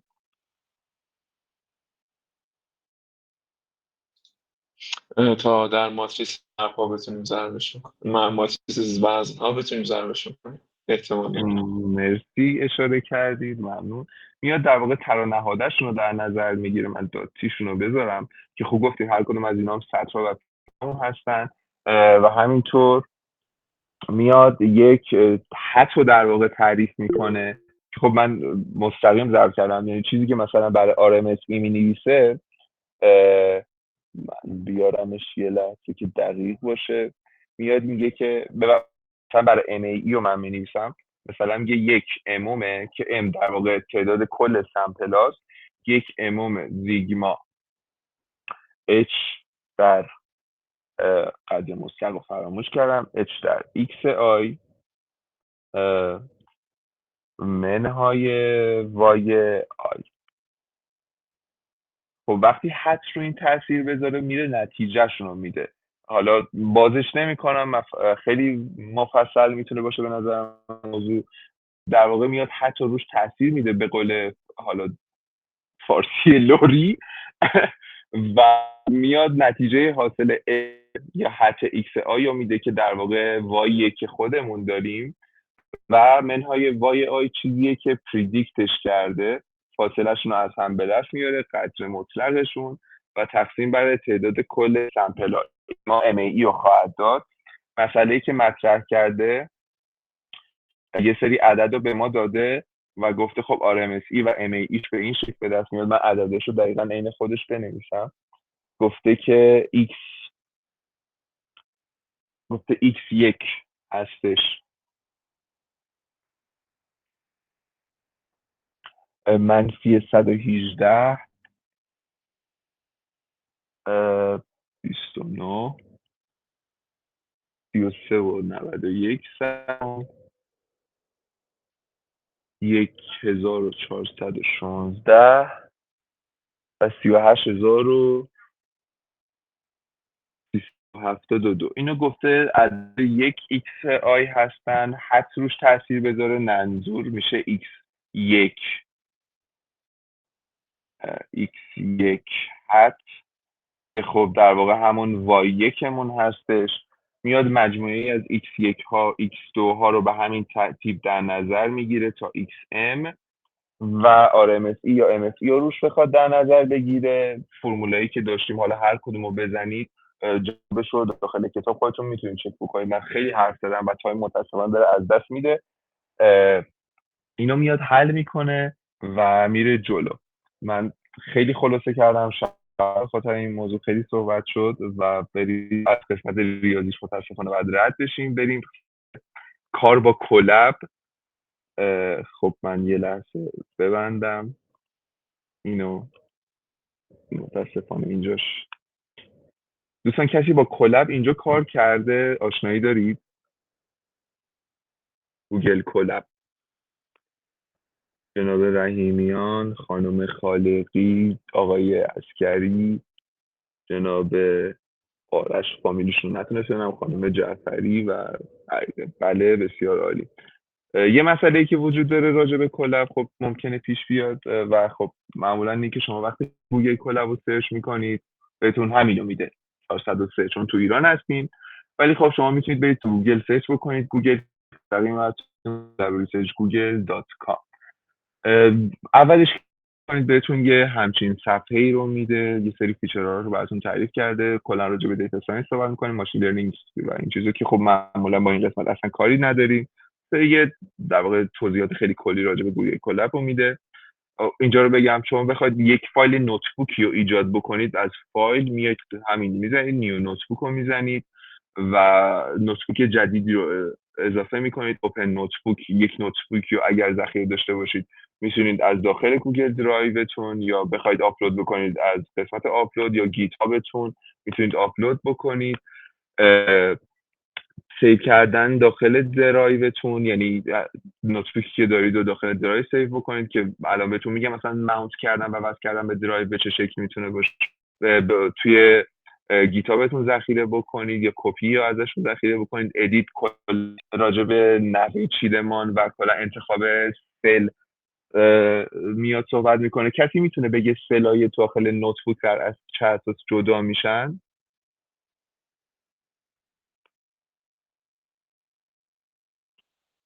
کسی از دوستان راجع به این موضوع اطلاع داره که یک سل بر اساس یعنی یک سل داخل نوتبوک داریم در واقع چه چیزیش با یک کدی که داخل شما مثلا VS کد ران میکنید متفاوته؟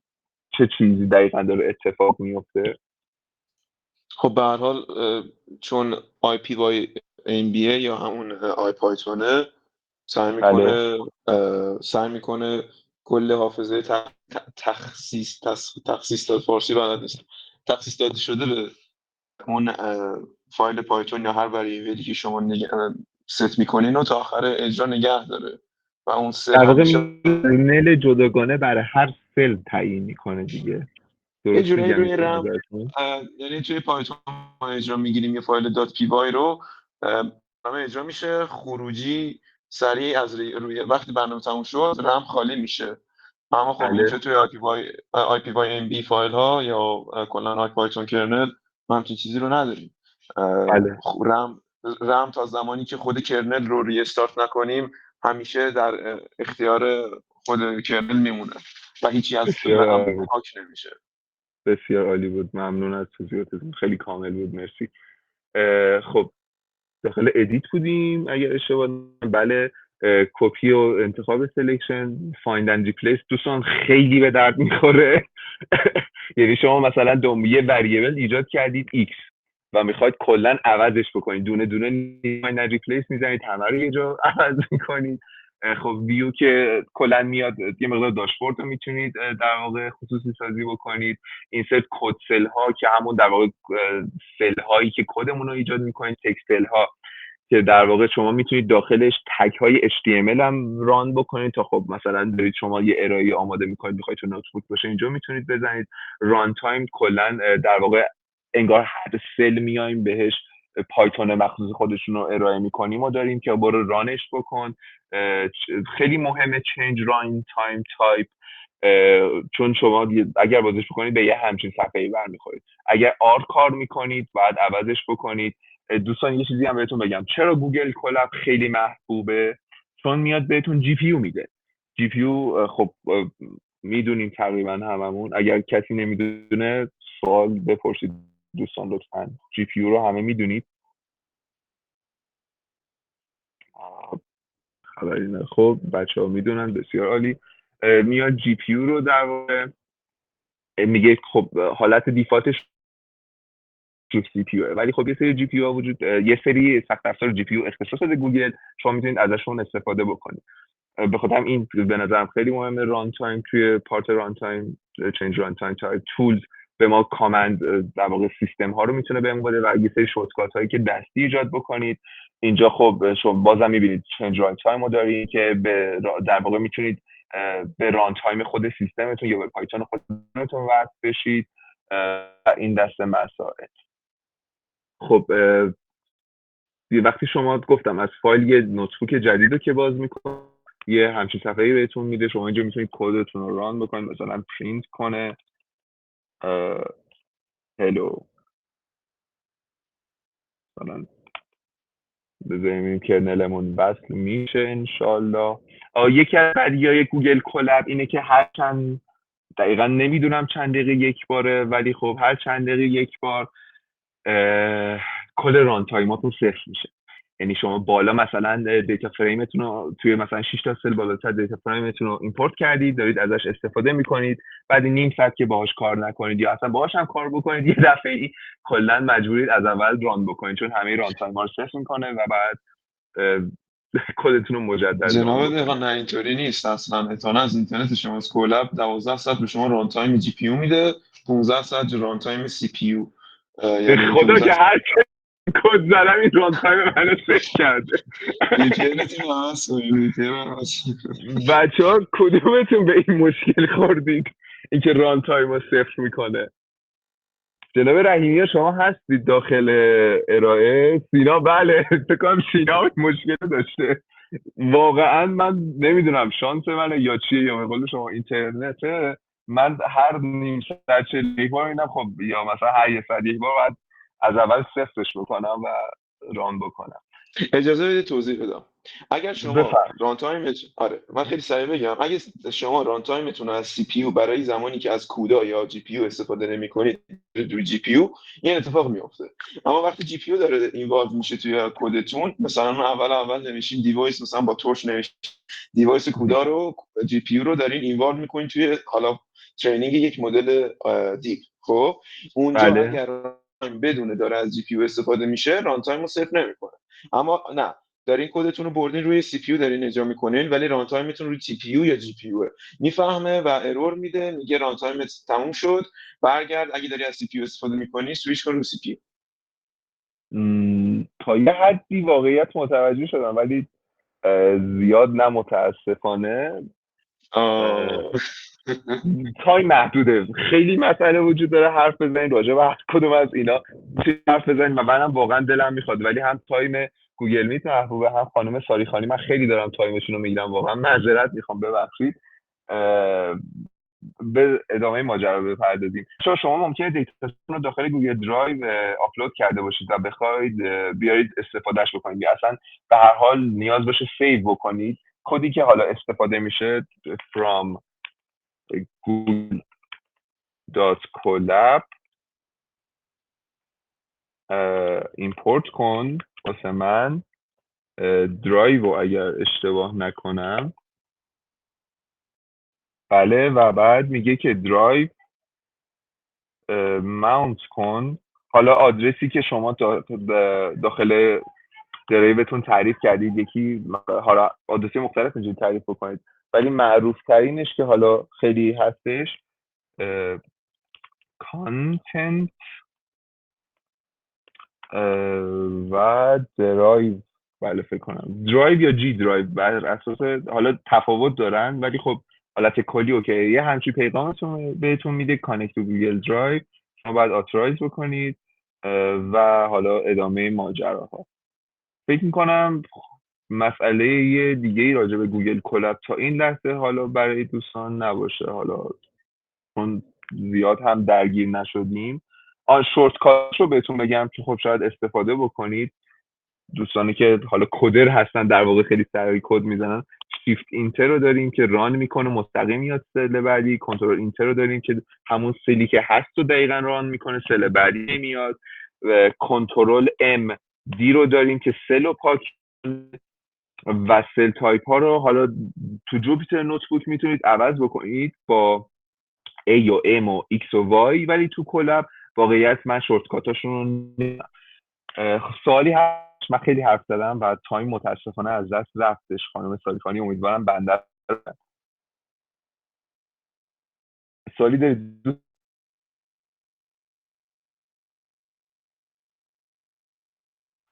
خب بسیار عالی خانم صادقانی، من مجدد میگم خیلی ببخشید من تایمتون رو گرفتم.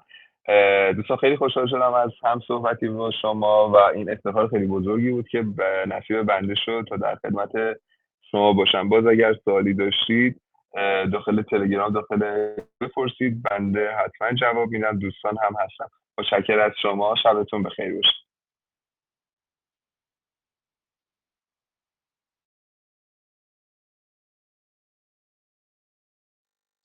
میوتید خانم.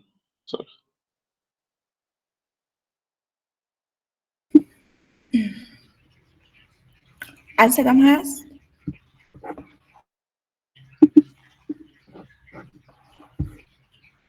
خب خیلی عالی. بدید من شیر کنم.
دوستان الان صفحه هست؟ من عذر میخوام مجبور شدم عوض کنم. خب خیلی هم عالی. میریم برای ادامه فصل 2 که کلا میخوایم راجع به پری پروسسینگ و کار کردن با دیتا صحبت کنیم. خب همطور که آقای دهخان اشاره کردن ما از جوپیتر نوتبوک استفاده میکنیم که یه ابزار تعاملی یا همون اینتراکتیو هست که این تعاملی بودن هم یه سری خوبی ها میتونه داشته باشه واسه ما، هم یه سری بدی ها. خب از خوبیاش میتونیم بهیم اشاره کنیم که میتونیم در واقع پلی اراوند کنیم با کدمون، دستکاریش کنیم، تغییرش بدیم و ببینیم چه تغییری نتیجه ما اتفاق میفته و اینکه میتونیم هر سلول یا سل رو به صورت جداگانه ران کنیم. از بعدیاش هم میتونیم بهیم اشاره کنیم که خیلی راحته که این سلول ها رو توی یه اوردر یا در واقع ترتیب جابجا و نادرست ران کنیم و خب این باعث میشه که کدمون دچار خطا بشه. مثلا اگه یه لایبرری رو ما نیاز داریم و به موقع ایمپورتش نکنیم، این باعث میشه که یک اروری توی کد ما به وجود بیاد. و مورد دیگه یعنی داره اینه که ممکنه فراموش سلول رو ران کنیم و خب این باز هم باعث به وجود اومدن مشکلات توی سلول های بعدیش میشه. خب حالا اگه به یه اروری برخوریم توی جوپیتر نوتبوک و رفتیم سرچش کردیم توی استک اوورفلو، گیت هاب و اینا پیداش نکردیم، کاری بهتر انجام بدیم، نویسنده به ما پیشنهاد میده که این سه تا کار رو پشت سر هم انجام بدیم. اول اینکه ران تایم رو ریستارت کنیم، یعنی بریم از اول سلول ها رو به ترتیب ران کنیم. آپشن دوم اینه که برگردونیم نوتبوک رو به ورژن قبلیش. سومین، حالا اگه یکم از این دوتا کار نکرد و خب راه حلی هم پیدا نکردیم، ایشو توی گیت هاب درست کنیم که حالا بقیه افراد بتونن بیان و کمک کنن.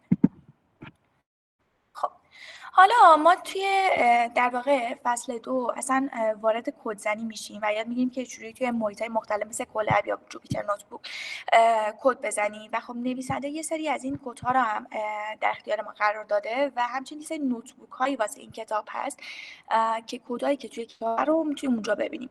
حالا کدایی که توی نوتبوک ها میبینیم ممکنه یه ذره با کدایی که توی کتاب هست فرق داشته باشیم. اینجا نویسنده توضیح داده که به دو دلیل ممکنه این کدها متفاوت باشن. یه سری این که خب لایبرریایی که ما استفاده می‌کنیم مدام آپدیت میشن و خب کتابی که مخصوصا اگه ما فیزیکی داریم ممکنه آپدیت شده نباشه، یعنی با ورژن قدیمی اون لایبرری نوشته شده باشه. و دومین نکتم این هست که ممکنه کتاب یه سری کدهای اضافی داشته باشه واسه این که بتونه حالا اون چارت هایی که به خصوص واسه ما میاره رو زیباتر کنه و بیشتر مناسب کتاب کنه. حالا کدهایی که کلا نوشته میشه به صورت خطی و فلته واسه این که راحت بشه خوندشون و استفادهشون کرد، در واقع متوجهشون شد. خب حالا فرض میکنیم که ما الان میخوایم بیایم یه پروژه واقعی انجام بدیم، مثلا پروژه های به مشتریای بانک یا مربوط به مشتری آنلاین شاپ یا حتی یه دونه سوشال میدیا. وقتی که داریم توی محیط واقعی کار میکنیم ممکنه که یه دونه ریلیشنال دیتابیس مثل SQL داشته باشیم یا اینکه اصلا دیتای ما توی یه سری چارت ها و جدول های مختلف باشه که نیاز باشه اول بیایم این دیتا رو مرتب کنیم، در واقع دیتایی که مورد نیازمون هست رو در واقع بیاریم بیرون. ولی توی این کتاب فقط یه دونه CSV فایل داریم و توی اکثر پروژه های تمرین که انجام میدیم واسه اینکه خیلی با دیتای واقعی سرکار نداشته باشیم، دیتا دیگه در واقع توی دنیای واقعی سرکار نداشته باشیم و بتونیم بیشتر فوکسمون رو بذاریم روی کد زدن و الگوریتما، معمولا فقط یه دونه فایل CSV داریم. حالا معمولا ما کاری که انجام میدیم که دیتا رو یه جا ذخیره می‌کنیم، بعدا میایم با استفاده از کتابخونه پانداس اونو می‌خونیم و یه دونه در دیتا ست ازش درست می‌کنیم. ولی توی این کتاب به ما پیشنهاد داده شده که بیایم یه دونه فانکشن بنویسیم واسه در واقع دیتا و اکسترکت کردن دیتا به دو دلیل، و خب کدش هم اینجا هست. حالا ممکنه از خودتون بپرسین که چرا باید این همه کد بنویسین در حالی که مثلا کار ما با نهایتاً یکی دو خط کد درست میشه و اوکی میشه. ما ترجیحمون است که فانکشن رو بنویسیم به دو دلیل.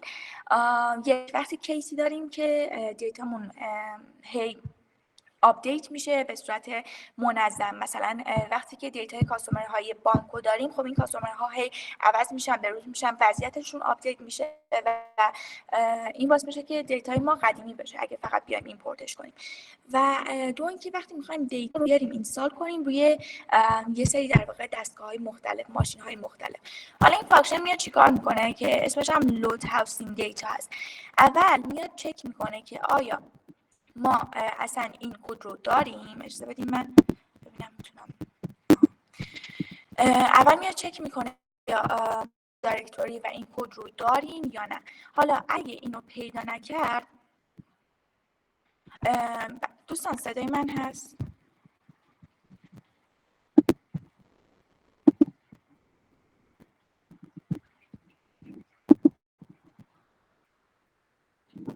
اجازه بدید من نتمو عوض کنم.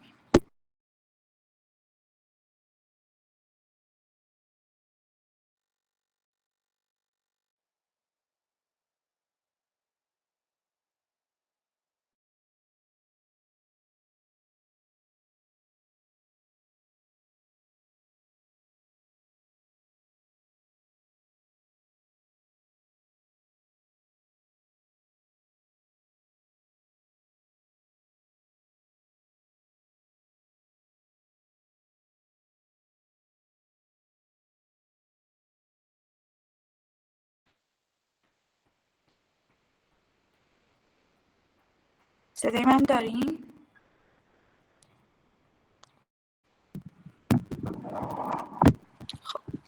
من تصویرم رو قطع میکنم. فکر میکنم یه ذره بخاطر مشکلات اینترنت هست. همچنان با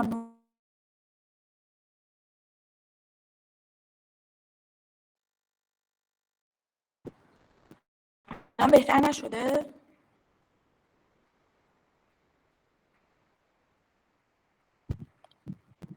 الان چی صحبت میکنم صدام همچنان نویز داره؟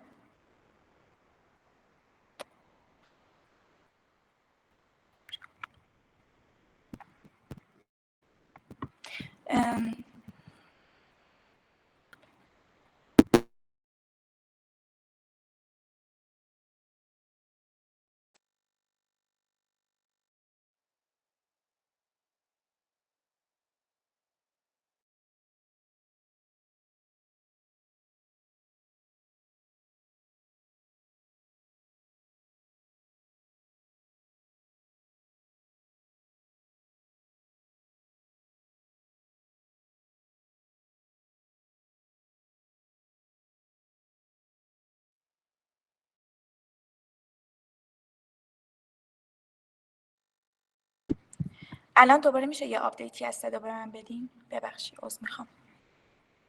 اوکیه؟ خب مرسی. من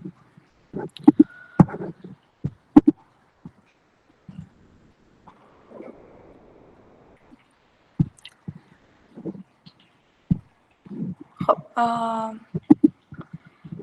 من فکر میکنم داشتم راجع به این اسلاید صحبت میکردم. بله خب یه بار دیگه کد از اول توضیح میدم چون فکر کنم صدام خیلی واضح نیومد. یه دونه فانکشن داریم اسم لود هاوسینگ دیتا هست. اول یه دونه بهش میدیم که بره چک کنه آیا این فایل و این دایرکتوری وجود داره یا نه. حالا اگه این فایل و دایرکتوری وجود نداشت یه دونه اون URL در واقع دیتا رو بهش میدیم و بهش میگیم که بره ریکوست کنه و اون فایل رو واسه ما دانلود کنه. وقتی که فایل دانلود شد فایل رو اکسترکت میکنه و با استفاده از کتابخونه یه پانداز میاد دیتا ست ما رو ریترن میکنه. و خب آخر سرم میایم مساوی این ولیو هاوسینگ قرار میدیم که در واقع هاوسینگ الان میشه دیتا ست ما که بعداً هم ازش استفاده میکنیم.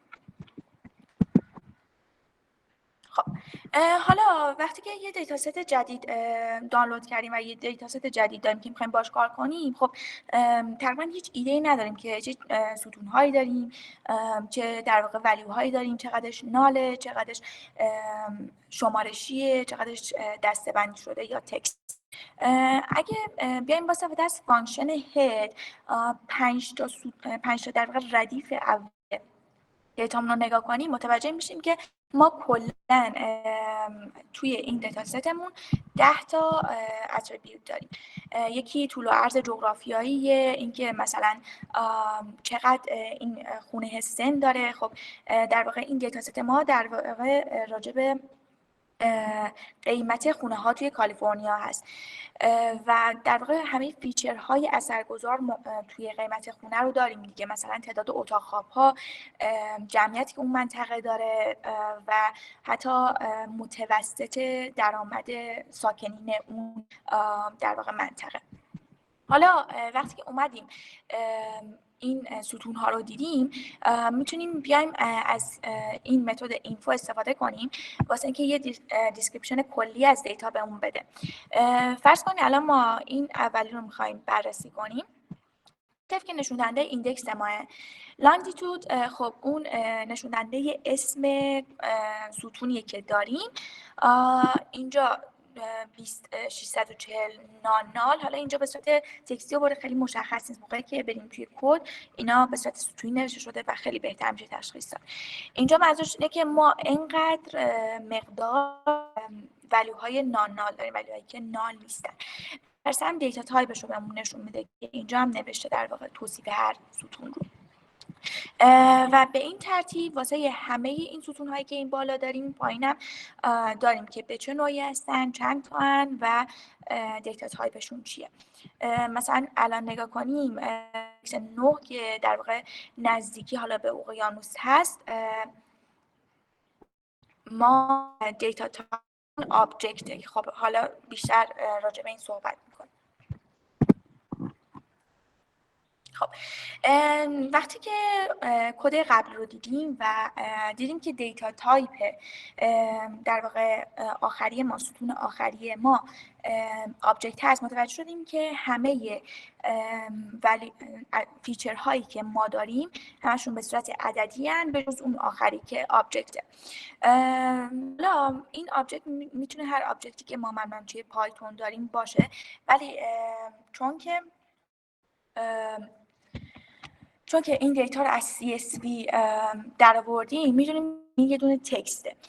واسه اینکه متوجه بشیم که آیا این تکست دسته‌بندی هست یا نه، مثلا دسته‌بندی چیه؟ مثل همون دسته‌بندی حیوان، دسته‌بندی کاستومر ها که این کاستومر های ثابت هستن. مثلا فرض کنید سیم کارت داریم میفروشیم، میخوام ببینیم که اینا خطشون خط اعتباریه یا دائمیه. خب این میشه یه جور های دسته‌بندی. وقتی که میایم از فانکشن value count استفاده میکنیم، در واقع میاد برای ما میشماره که توی این ستونی که داریم از هر کدوم از value ها داریم و خب حالا اگه یه تعداد محدودی ما value داشته باشیم متوجه میشیم که این داده به صورت دسته‌بندیه. حالا توی این کیس به خصوص 5 تا ولیو متفاوت داریم که خب معلوم میشه که این داده به صورت دسته‌بندیه و توی چپترهای آینده متوجه میشیم که چجوری بعد با استفاده از وان هات انکودینگ بیایم اینو هندل کنیم، چون که به هر حال کامپیوتر که مثلا اینکه این خونه روی جزیره است یا نزدیک اقیانوس هست رو نمیشناسه، بعد بیایم اینا رو در واقع انکود کنیم. خب حالا اینم 5 تا ولیو دیستینکت ما هست که تعدادشون هم جلوشون داریم و اینم کدشه. حالا همونطور که واسه دیتاهای تکست یا آبجکتور ما دیستینکت کاونت رو داشتیم، واسه یه دیتاهای نومریکال یا همون عددی هم متد دیسکرایب رو داریم که وقتی که اینا رو صدا میزنیم روی در واقع دیتا ستمون یه سری داده های آماری میده. کاونت که خب مشخصش رو میشماره، مین در واقع به ما میان میده، استیدی همون انحراف معیاری که ما داریم، یه دونه شاخص پراکندگیه که نشون میده که دیتا ها یا همون داده ها چقدر با میانگین فاصله. مین و مکس که مشخصه، کمترین مقدار و بیشترین مقدار. حالا 25% چیه؟ میگه 25%. مثلا فرض کنیم این هاوسینگ مدین ایج یا سن در واقع خونه ها رو در نظر بگیریم. میگه 25% از خونه ها زیر 18 سال سن دارن، 50%شون زیر 29 و 75%شون زیر 37. در واقع این در اطلاعات رو داره به ما میگه. خب من یه لحظه برگردم ببینم همه چی اوکیه و سوالی نیست. خب تا اینجا همه چی اوکی بود. خب خیلی ممنون.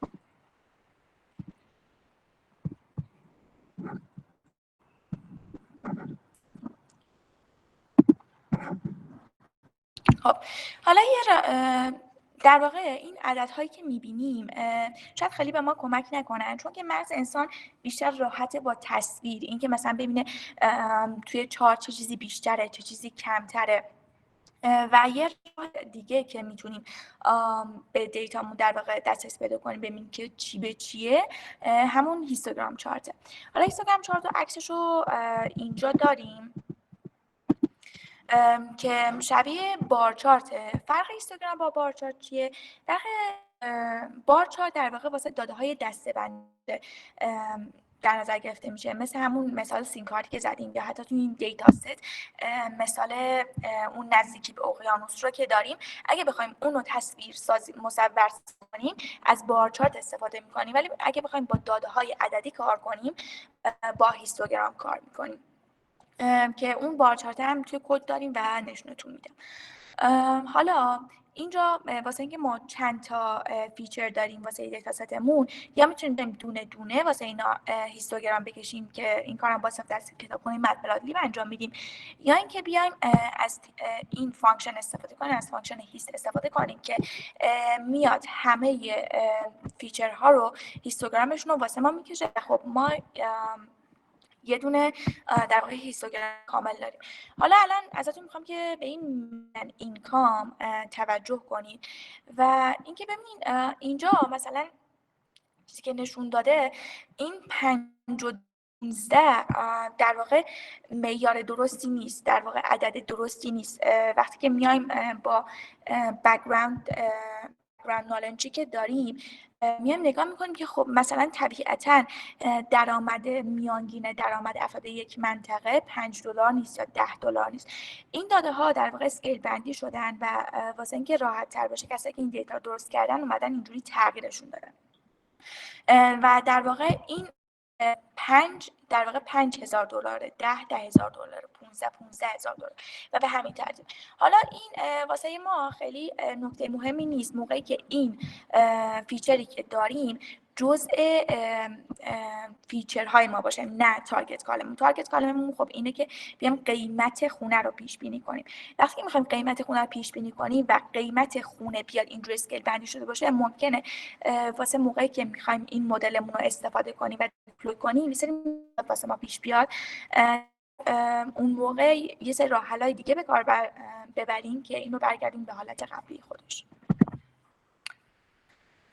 خب حالا می‌خوایم راجع به تست دیتا صحبت کنیم. توی جلسه قبلی اشاره شد که معمولاً وقتی که داریم با دیتا کار می‌کنیم دو نوع واسه یه الگوریتم یادگیری ماشینمون هم ترین دیتا داریم هم تست دیتا داریم. حالا میایم صحبت می‌کنیم که اصلا چرا باید تست دیتا داشته باشیم. یه لحظه اینو من قطع می‌کنم از شما سوال.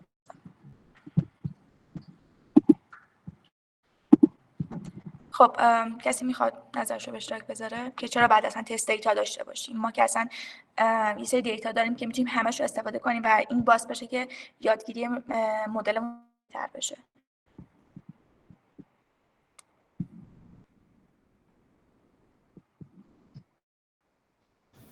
سلام، خسته نباشید. یه سلام، بفرمایید. نظری داشتم. حالا اینکه حالا تست دیتا رو ما داریم برای این هستش که اگه ما بیام از همه دیتامون برای ترین کردن این سیستم استفاده کنیم، خب اون مدل تمامی دیتا رو میبینه.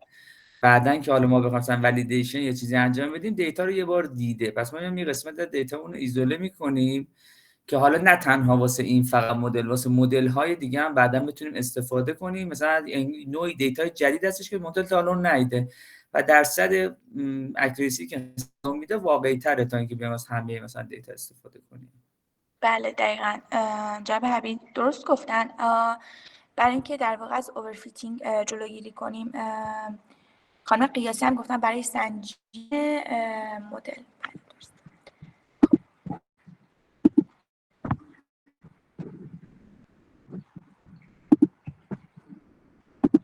خب به چند دلیل ما تست دیتا داریم. یک اینکه کلا مغز ما خیلی میتونه اوورفیت کنه، یعنی یه سری الگوریتم‌ها و یه سری پترن ها الگوها میایم توی دیتا پیدا میکنیم و خب یه دونه مدل یادگیری ماشین میایم بر اساس این الگوهایی که توی ذهنمون هست انتخاب میکنیم که حالا ممکنه خیلی هم مناسب نباشه و این در واقع چیزی که ما فکر می‌کنیم درسته، مدلی که فکر می‌کنیم برای ما مناسبه، خیلی اپتیمیستیک و خیلی خوشبینانه است و موقعی که میایم این مدل رو توی در واقع دیتا هایی که واقعا مد نظرمون هست استفاده می‌کنیم، به اون اندازه خوب کار نمی‌کنه و ما اگه تست دیتا داشته باشیم، تست دیتا نداشته باشیم، باعث میشه که مدلمون اوورفیت بشه که اوورفیتینگ و آندرفیتینگ رو هم جلسه پیش مهشید جان بهمون توضیح داد. خب ما معمولا میایم 20% از کل دیتامون رو برمی‌داریم برای تست دیتا. حالا اینجا توی کتاب اومده که گفته که با استفاده از نامپای میایم یه فانکشن می‌نویسیم به اسم اسپلینت ترین تست که دو تا چیز میگیره، سری دیتا میگیره، یکی تست ریشیو میگیره. تست ریشیو یعنی حالا اون مقداری که میخوایم از دیتامون واسه تست دیتا باشه. اول میاد این دیتا رو شافل میده، رندوم در واقع عوض میکنه جاهاشو، بعد میاد از طریق این خط کل سایز اون تست دیتا رو در میاره و خب با این دو خط مشخص میکنه که تست دیتا کدومه، در واقع ایندکس های دیتا کدومه، ایندکس های ترین دیتا کدومه.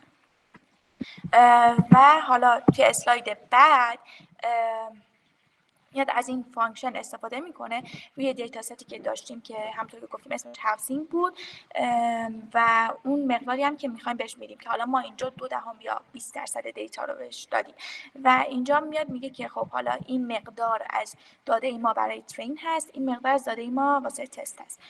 حالا به یه مشکلی برمیخوریم. اگه این کد رو چند بار ران کنیم، هی میاد تست جدید تولید میکنه و این به مرور زمان باعث میشه که مدل ما کلا بیاد با یه دیتا ست جدید مواجه بشه. واسه این کار، واسه این مشکل در واقع ما چیکار میتونیم بکنیم؟ کسی پیشنهادی داره؟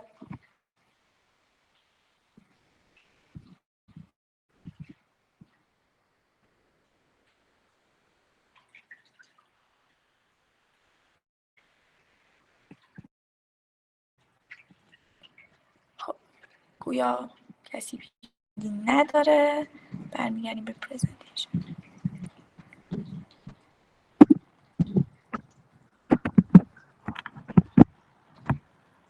خب راه حل اول اینه که یه سری در واقع اون تست دیتایی که جدا کردیم و کلا جدا بذاریم، موقعی که دوباره میخوایم بیایم این کدمون رو ران کنیم استفاده کنیم، یعنی کلا جدا باشه و این فانکشن رو هی دوباره صدا نزنیم.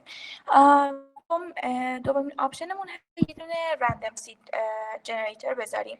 رندوم سید جنریتور چیه؟ میاد اول این دیتا ها ما رو شافل میکنه، در واقع جابجاشون میکنه و در واقع یه دونه اینیشیال استیت یا یه دونه حالت اولیه میذاره واسه موقعی که تست دیتامون میخواد شروع بشه و خب حالا یه جای دیگه به اتمام برسه.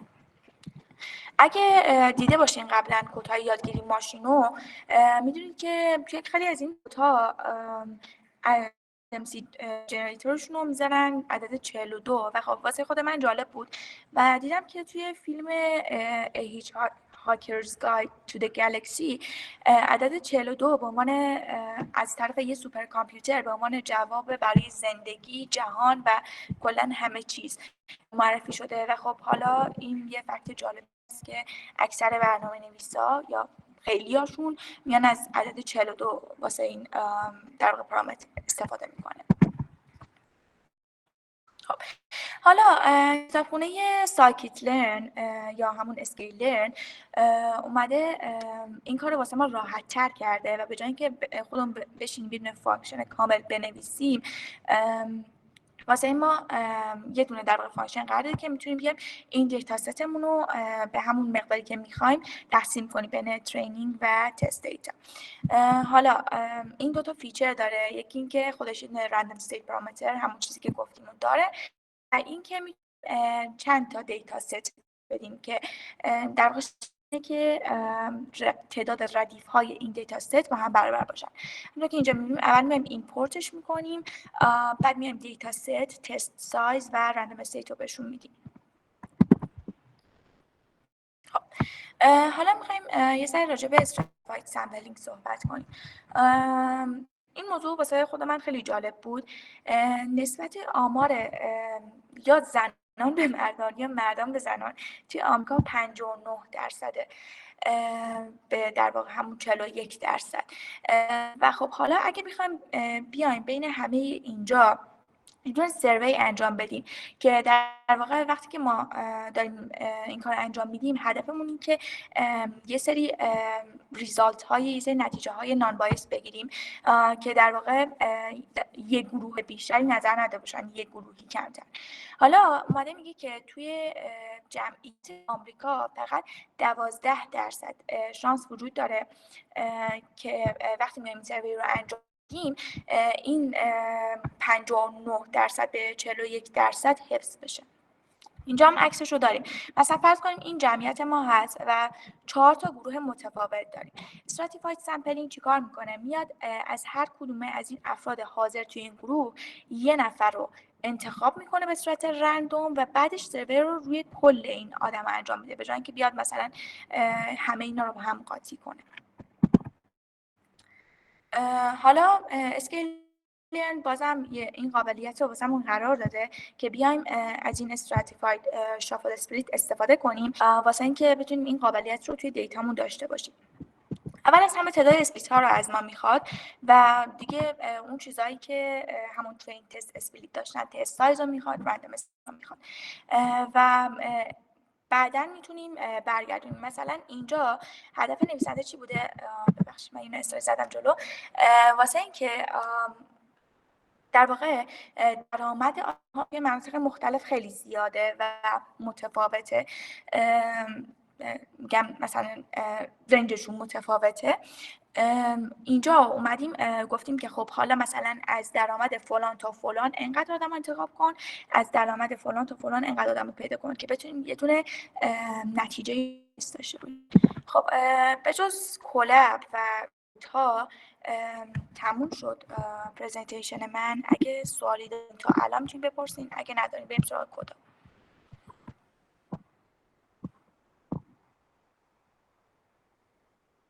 خب گویا سوالی نیست. خب حالا بریم سراغ کد. من این کدا رو آوردم توی جوپیتر به دلایل حالا مختلفی که وجود داشت. یکیش دلیل اینترنت بود و این دیتا رو اومدم دانلود کردم برخلاف چیزی که تو کتاب بود، ولی کدی که در اختیار شما قرار میگیره و توی همین هفته واسهتون توی کانال میذاریم کدش مشابه کد کتاب هست واسه اینکه بیاین ازش استفاده کنید. پیشنهادم اینه که حتما کد رو دانلود کنید و خودتون بیاین یه ذره باش در واقع دستکارش کنید که میتونید چیز بهتری پیدا کنید، میتونید کد بهتری بنویسید یا نه. در واقع بیاین خودتون رو به چالش بکشید. خب اول از همه که اومدیم دیتا رو ایمپورت کردیم، همونطور که گفتم میایم 5 تا ردیف اول دیتامون رو میبینیم و خب ستون‌های مختلفی که داریم با استفاده از هاوسینگ اینفو میایم در واقع تک تک ستون رو در میاریم که چه اطلاعاتی راجع بهشون داریم، تعدادشون چیه، دیتا تایپشون چیه. بعد این یه ذره جابجا شده، این میاد پایین‌تر، حالا بعدا توضیحش میدم. اینجا اون دیسکرایب رو داریم که میاد در واقع راجع به داده‌های شمارشیمون به ما اطلاعات میده، اطلاعات آماری میده، تعدادشون و میانگینشون و انحراف معیارشون و اینجا اون هیستوگرامر داریم که حالا کامل نمیفته چون تعداد فیچرمون به نسبت زیاده. اون هیستوگرامر رو داریم و گفتم که فرق هیستوگرام با بار چارت چیه. واسه داده‌های دستمون که ما اینجا این نزدیک به اقیانوس رو داریم اومدیم یه بار چارت کشیم. فرقش دیگه اینجا داده‌های دسته‌بندی شده است که کلا 5 تاست و ولی اینجا خب داده‌های عددیه که تعدادش به تبع بیشتره. اینجا این ترین تست اسپلیت رو داریم و اینجا هم اون استراتیفاید سامپلینگ که صحبت کردم و خب اینجا اومدیم شمردیم تعداد در واقع اون دسته‌بندی هایی که استراتیفاید سامپلینگ واسمون انجام داد. اینم از کدش رو کد این جلسه رو واسهتون قرار میدیم. ارائه من اگه سوالی دارین خوشحال بپرسید.